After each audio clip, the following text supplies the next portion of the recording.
இப்போ நம்ம pan cake செய்ய போகிறோம். பேன் கேக்கோட பவுடர் மிக்ஸை போட்டுக்கணும் ஃபஸ்ட்டு. அப்புறம் எவ்வளோ தேவை பால் எவ்வளோ தேவையோ அவ்வளோ போட்டுக்கணும். கொதிக்காத பால்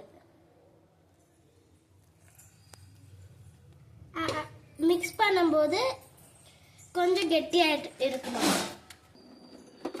இப்போ ஸ்பூனை எடுத்துட்டு இது கலக்கணும்.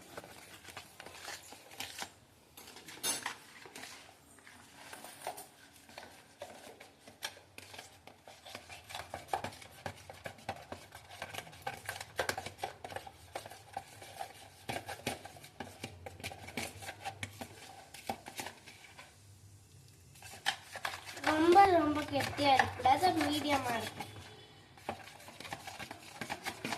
சால்ட் எடுத்துக்கிட்டு கொஞ்சம் ஆட் பண்ணணும். ஊற்றி அப்புறம் ஹைட்ட பிறகு திருப்பி கலக்கணும்.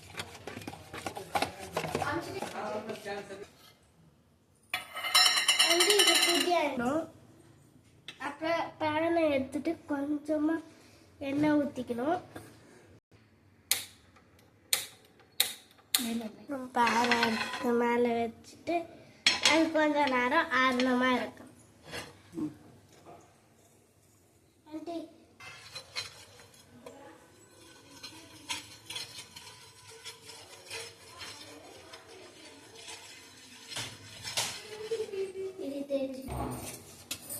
இது கொஞ்சம் இன்னும் பண்ணீங்கன்னாலும் பரவாயில்ல.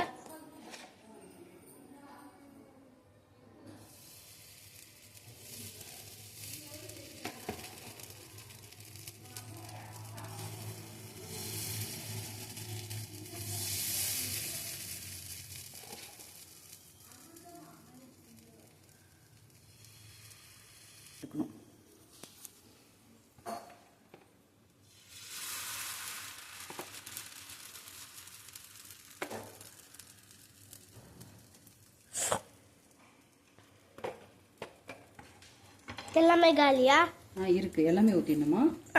வேணாம், இருக்கட்டும். ரெடி ஆயிடுச்சா பாக்குறீங்களா? செக் பண்ணிக்கோங்க. பிரகல்யா, உங்களோட பேர் ரொம்ப அழகா இருக்கு. என் தங்கச்சி உனக்கு ரொம்ப அழகா வச்சிருக்கா. பெரியம்மா ரம்யா கல்யாணின்னு கூப்பிடுறேன். அக்கா பேர் பிரகல்யா. சேம் ஸ்டெப்ஸ் தான். இது பாருங்க, இதுல அழகா வச்சுட்டேன் நானு. இதாங்க பேன் கேக்கு, வீட்லேயே செய்யறது. குழந்தைங்களுக்கு இது நம்ம ரெடிமேடாக வாங்கி கொடுத்துட்டோம்னா எதுவுமே கேட்க மாட்டாங்க. அவங்க பாட்டுன்னு வீட்டில் அம்மா அப்பா எங்கேயாவது வெளியில் போயிருக்க நேரத்தில் பேன் கேக் செஞ்சு சாப்பிட்றதுக்கு ரொம்ப ஈஸியாகவும் இருக்கும், யூஸ்ஃபுல்லாகவும் இருக்கும். இது ஹெல்த்துக்கும் குழந்தைங்களுக்கு நல்லது தாங்க. கண்டிப்பாக இது மாதிரி செஞ்சு பாருங்கள். இதை ஹனி போட்டு நம்ம சாப்பிட்டோம்னா ரொம்ப டேஸ்ட்டாக இருக்கும். தேங்க்யூ ஃப்ரெண்ட்ஸ், பாய். இதே மாதிரி இன்னொன்று ஃப்ளேவர் இருக்குது, பட்டர்ஸ்காட்ச் ஃப்ளேவர். அதே மாதிரி இன்னொன்று செய்யலாம் next video. Thank you. Ramya Kalyani. Bye. Bye.